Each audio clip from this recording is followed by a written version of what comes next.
Hello बच्चों, आज हम क्लास 8 का चैप्टर नंबर 5 करने वाले हैं। We all know the name of the chapter is square and square, वर्ग और वर्गमूल।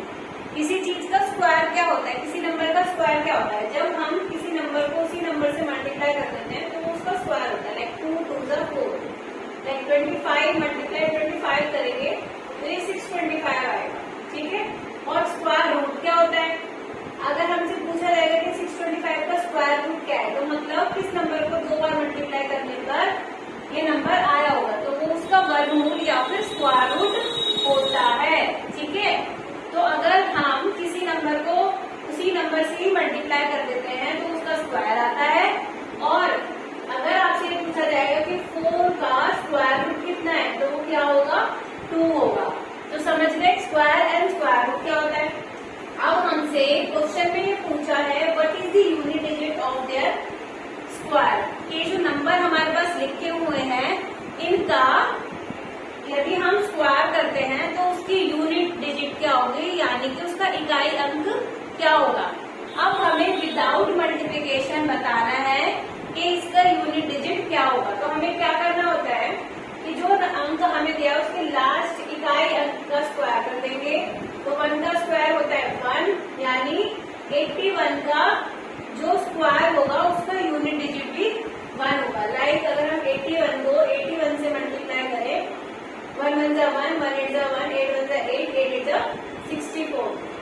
तो ये हमारा नंबर जो आ रहा है 6561 आ रहा है। तो इसका यूनिट डिजिट आप देख रहे हैं कि 1 आ रहा है। तो हमें विदाउट मल्टीप्लिकेशन बताना है कि यूनिट डिजिट क्या होगा। तो सिंपल सा तरीका होता है, जो लास्ट डिजिट यानी यूनिट डिजिट होती है उस नंबर का स्क्वायर करते हैं आप। तो 5 का स्क्वायर क्या हो जाएगा? 25, और लास्ट डिजिट क्या आ रही है? 5। सो 5 will be the unit digit of square of 25। Same if I square the unit digit of 289, it's 9। 9 का स्क्वायर क्या हो जाएगा? 81। तो इसका लास्ट नंबर है 1। सो 289 के वर्ग का इकाई अंक 1 होगा, यानी square root the unit digit of square of 289 is 1. Okay. Now in the question number 2 आपको बताना है कि जो हमें संख्या दी हुई है कि क्यों वो एक पूर्ण वर्ग नहीं है, यानी कि वो एक परफेक्ट स्क्वायर नहीं है। जैसे कि हमें मान लो एक संख्या दे दी है, तो हमें लास्ट में देखना है, हमें यूनिट डिजिट को देखना है। यदि यूनिट डिजिट पर संख्याएं लिखी होंगी 2 3 7 या 8, या फिर आपको सिंगल 0 दी होंगे, मतलब पेयर में नहीं दी होंगे, तो वो संख्या कभी भी पूर्ण वर्ग नहीं हो सकती है, यानी कि परफेक्ट स्क्वायर नहीं हो सकती। तो 4 2 8 7 इसकी यूनिट डिजिट पर 7 है।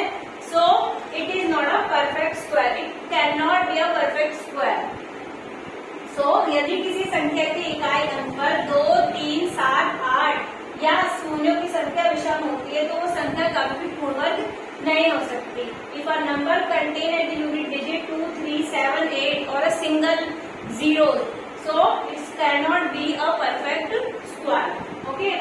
Now in question number 4 you have to complete this pattern. यहाँ पे हमें दिया हुआ है 11 का स्क्वायर 121 होता है, 101 का स्क्वायर 10201 होगा। तो हम देखेंगे कि यहाँ पर 00 है, तो यहाँ पर भी आप 00 लगाओ, 100 2001। आप देख रहे 330 है, तो 1000 2001।